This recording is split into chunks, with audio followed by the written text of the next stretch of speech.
Right, Sulem Urbina, thank you very much for coming on to the boxingbar.com and welcome. No, thank you for having me. Excited to be here.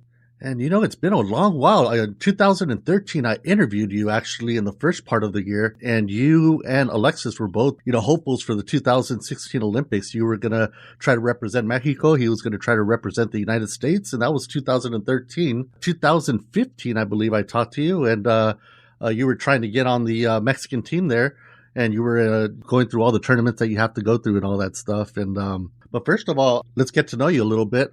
You're from Hermosillo, Sonora, Mexico. Is that correct? That's correct. What was it like growing up there? Well, I grew up here in Phoenix. Actually, I was born in Hermosillo and I Okay. lived there for the first 5 years of my life. And then when I turned five, I came here to the United States and I was raised here in Phoenix. In Hermosillo, I still remember, a few things from when I used to live there in the neighborhood. Playing with the kids and outside. After everybody got home from work and the whole neighborhood mingling and getting along. But I went back recently and to my old home, and it brought back a lot of memories. You went there often, like to train during all that Olympic trials and all that stuff. Is that right? Yes, I represented the state of Sonora. So when you're the state representative, you often go back there to your home state. And I was able to share a lot of moments with the athletes there at El Cum in Sonora. And I know you're the middle child of like five kids altogether. You're the middle child, and then you had like two older brothers, two younger brothers. Is that how you got into boxing, through being tough because of all your brothers there that you grew up with? It's definitely a part of it. I think I am the only woman and two olders, two younger brothers, and I always wanted to prove that I was tough, that I could do stuff that they could do. And so when they started attending a local boxing club, I tagged along. One of my favorite fighters is from Phoenix. Is Michael Carbajal is always one of my favorite fighters. Because there is a lot of fighters that came from Phoenix. Did that kind of motivate you as well? Definitely, I think watching fights on HBO and how big the amateur boxing program here in Arizona was, it definitely motivated me a lot. Back in the day when I was a kid growing up here in Phoenix, we had amateur shows every single weekend. We had at least 30 fights every single weekend, and then we had pro cards. I got to see Julio Cesar Chavez's last fight here in Phoenix. Mm. It's definitely a huge influence in who I am today. What were you like as a kid growing up? Were you kind of shy? Were you kind of crazy? What were you like? I think I've never been shy. I've always been somebody that's very outgoing and outspoken. Um, I used to be a little tomboy growing up. I used to, always be playing with the boys, basketball, baseball, at the rec centers. I joined a little league baseball team for a little while, little things like that. But I think sports is a huge part of why I'm so outgoing. It built my character to be who I am. And you did a great job doing the whole tournaments thing to try to get on that Mexican Olympic team. You got pretty far. I want to say like up to like the last tournaments, right? To try to qualify there. Well, in 2013, I won and I became part of the national team. And then from 2013 on to 2016, I was number one in Mexico. So I won the box offs in Mexico. I was always number one. And then I failed to qualify at my first Olympic qualifier in Argentina in 2016, in March of 2016. And then I was supposed to go to the World Championships to try and qualify again to the Olympics. However, Mexico didn't end up taking me, even though I was number one. So, I decided to turn pro. And that you did in July of 2016 there in Tijuana. What was that like going through the drapes for the first time as a pro? I recall my debut. I mean, if you remember any of your pro fights, it's always the first one. The first one you remember every single detail about it Mm, because it's so important. It's amateur boxing and professional boxing. They're two completely different sports. right. So I had to make a lot of adjustments to turn pro. And I remember I was signed at the time to Stanford Boxing, a promotional group based out of Tijuana Right. with Fernando Beltran. and they made a really big buzz about me turning pro. And there's commercials about me, about my pro debut. I debuted on national TV in Mexico on Box Azteca with the Gran Campeón Mexicano Julio Cesar Chavez, as a commentator. Mm-hmm. So it was huge. I remember I was extremely nervous. I was very emotional. It was my first pro fight, and at the time, we were also doing a recording for a documentary. Right. So it was a great experience. From looking at yourself back then to now, is there a lot that you learned about yourself? Definitely, I think boxing wise, I've grown a lot. I've improved every single fight. I've developed a good pro style. I've gotten stronger. My timing's gotten better. I don't bounce around as much as I used to, like an amateur. Um, I've grown in the ring, but my character has also grown mentally a lot stronger. Now I know what to expect. Obviously, there's always room to grow, but I am a better boxer now than I was then. From 2016 to 2019, you fought every one of your pro fights in Mexico. You didn't fight here until 2020. Your first fight in 2020 was here in the United States at the Fantasy Springs Casino. And I think that's where, the people that didn't know you started really recognizing you when you fought Noemi Bosques. What do you remember about that fight there here at the Fantasy Springs Casino in Indio? Well, see, the thing is, USA is barely playing catch up to women's boxing. That's right, yes. Other countries have been promoting women's boxing so well for a long time, and USA is barely catching up, and I'm glad they finally are. That was my first fight here as a pro, and it was a very special fight for me because it's the first fight that my mother could attend to as a pro. Before that, she hadn't seen me fight since 2013 when I fought my last amateur fight here in Phoenix. It was very special for her, and it was special for me because at the end of the day, as a pro fighter, everybody wants to fight in the United States. I also fought on DAZN. I believe my second fight on DAZN, which is a huge platform, and definitely I grew a lot. I remember during that 2013, let's say the first time that I had you on, there was a lot of female fighters I used to follow, and they were all frustrated. They would even take it to social media, and they would start putting things about them not getting a chance. And at that time, that was only about 7 years ago, 8 years ago, and it was true. I remember Ava Knight, Melissa McMurrow. There were some other great female fighters that were very fun to watch. They just weren't getting the chance. Kalisha, Wawa West. A lot of these girls, they were fun to watch, but they weren't getting that time. And now it's 2022. We've seen in the past when HBO was still having boxing, they had Cecilia Brækhus, Clarissa Shields was on Showtime.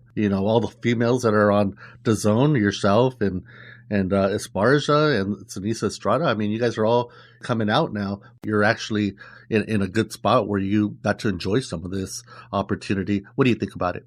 Well, I think we can't forget the women that have come before us. Right. They've helped pave the way. And I also feel that the women that decided to turn pro after the Olympics in 2016 made such a big impact that, it started changing things. And, it's all the women are, they're all stepping up and they're helping this sport grow. We're all doing a great job. We're all making great, evenly matched fights that people want to see. And that's why we're growing. And I can say that, we're not even where we will be in a few years because talent just keeps on growing, and we're just doing our best, and great fights continue to be on these big platforms. And so I believe in a couple of years, it'll be even more than what it is now. And I agree with you. Your next fight up for Bosques was a big fight that you had that everybody was waiting to watch, is your fight against the Olympian Marlene Esparza. What do you remember going into this fight against somebody, with a big name like that? I know there was some bad blood between you guys, or what do you remember about that fight with Marlene Esparza?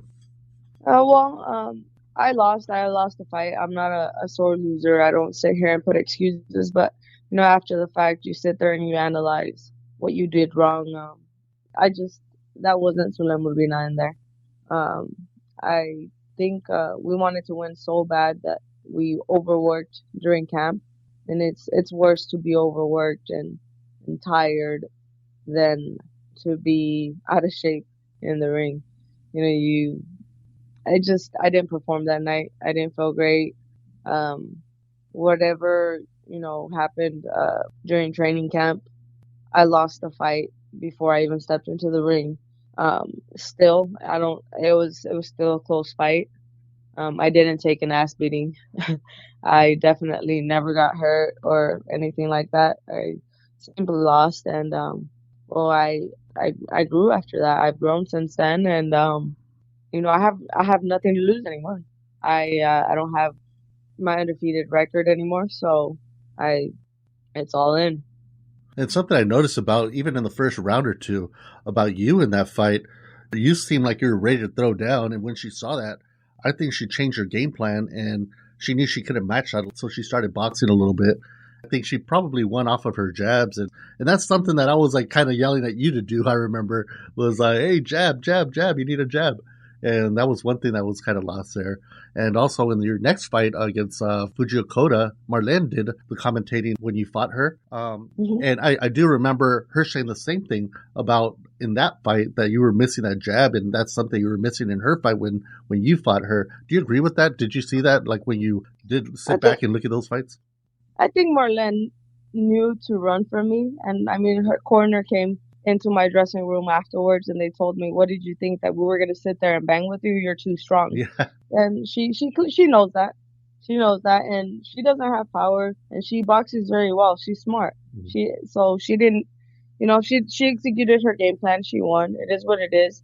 But in the fight against Fujioka, it just, I did a good job in that fight. Regardless of what anyone says, whether I was lacking a lot of, things that I know that I need to get better at, I outboxed the hell out of Fujioka for at least 6 of those rounds. And Fujioka also knows it because they told me that they didn't deserve the win. So at the end of the day, when she's sitting there and talking about me like that on a commentating, it just shows who she is. Your next fight up, you fight Tanya Hernandez. Got a draw with that. Do you have something coming up next? Do you got another fight lined up at the moment? No, I don't. I don't have a fight right now. Just, I've been having some growing pains here and there, and I have to fix myself. There's no excuses. But I'm still here. I'm not hanging up the gloves. I'm here to stay, and I hope to be back soon. That's good to hear. And in boxing, we've seen many fighters with their dads or brothers in their corner. We're talking about Carbajal, his brother was in his corner. Roy Jones had his dad in his corner. A lot of those at the end of the career or during their career, it goes sour. You have your husband, just like Christy Martin had her husband in her corner. Is that a good thing at the moment? Is that a bad thing? How does that go? Is that going good for you guys, do you think, at the moment? Well, at the moment, obviously, with the last three results that I've had, it hasn't gone good. It hasn't gone good at all. But obviously, I think that we've been great before, and we can learn to be great again. Just different, definitely some things that, we've been working on bettering our relationship in the gym, and I'm sure that we're gonna get back to winning soon enough. In 2017, you brought up that documentary for you, Alexis. It came out in 2017. What did you think of that documentary when you saw it? Well, my brother Alexis Urbina, he passed away in 2013, and for the longest time, I could say I was lost, and I was just fighting and not really feeling any emotion or anything for it, and I lost myself for a little while, and that really, it shows how I grew from when we first started filming the documentary to my pro debut. Um, the documentary was finishes with the filming of my pro debut, and so that's also in great part of what I was dealing with in the ring. I was very emotional, missing my brother, and everything piling up. But I believe the documentaries it's a great tribute to my brother, and it's truly beautiful and motivating, and I'm glad that we did that piece for him. Yeah, it was a great piece and something I think about all the time when I do think of him. And especially when this documentary was going to come out, and I heard it was going to come out, was that in 2013 when I had you on, I think you even brought him up in that interview there because it was when he was still around, and I was supposed to actually interview him maybe a month or a few months after you, and for whatever reason it didn't happen, and then that happens to him, so I never got the chance. Being Latino, we're all spiritual type people, and I'm sure you are too. Do you feel them still sometimes when you're alone or at certain times? Do you still feel them inside? I think when he first passed away, Mm-hmm. we used to do everything together. So when he first passed away, I feel like he would still run with me next to me. Like I could feel him around. And now it's more of, sometimes late at night once it goes dark and you get in your head and you overthink things and Mm-hmm. certain things in life just don't go right. I sometimes feel like he's next to me, but it's something that I hope that never goes away. But I wish that it's something that I felt more, not only when I'm sad, but when I'm happy too. Like we talked about, the last few fights haven't gone your way. Is that what you think of whenever when you train your brother? I've for so many years I've done that. I've been doing this for him, for my family, and I think I got lost in that so much Hmm. that I forgot to do anything for myself. I got back to that for a little bit, and then I completely lost it again. And now that things haven't gone my way so much, I need to really learn to be selfish with my time, with me, and to do things for myself again because I've I've I need to, You've been holding yeah, on too tight, yeah, I've been holding on too tight, putting too much pressure on myself, right? and doing things for others. I need to, learn to be a little selfish and do things for myself also. That's true. I mean, boxing isn't just a physical game; it's a mental game as well, and you have to be 100% mentally as well in there. It's early in 2022. What are your predictions for this year for yourself? Well, it's the same goal. I want to become world champion. I want to become world champion this year, and I have to get back to winning first and foremost. That's the main goal, and I'm not gonna let up from that. The fights that I think would bring the best out of you would be obviously a rematch with Esparza or with Sinisa Estrada, who's the top dog right now. What do you think about a match with each of those? I know that Marlene won't find me unless I have a title, so I have to have something to offer, I guess, for her. And Sanisa's really focused on becoming undisputed right now in either 105 or 108. So we'll just see what the future holds. Awesome, and thank you very much, Sulem, for coming on. I think you're one of the best, easily one of the best female fighters out there. No matter, if you had lost a few fights or whatnot, I still consider you one of the best and one of the most popular fighters out there. You're easily one of the most exciting fighters out there, and you're one of those that every time I think of women's fighting is, I put you up there at the top, and that's why I wanted to talk to you, to have you on, and to hear what you have to say. And for 2022, I hope you open up everybody's eyes and continue with success. You're doing a great job, and best to you. Thank you so much. I truly appreciate it. It means Uh, a lot to me, and thank you for taking the time to speak with me and always looking out for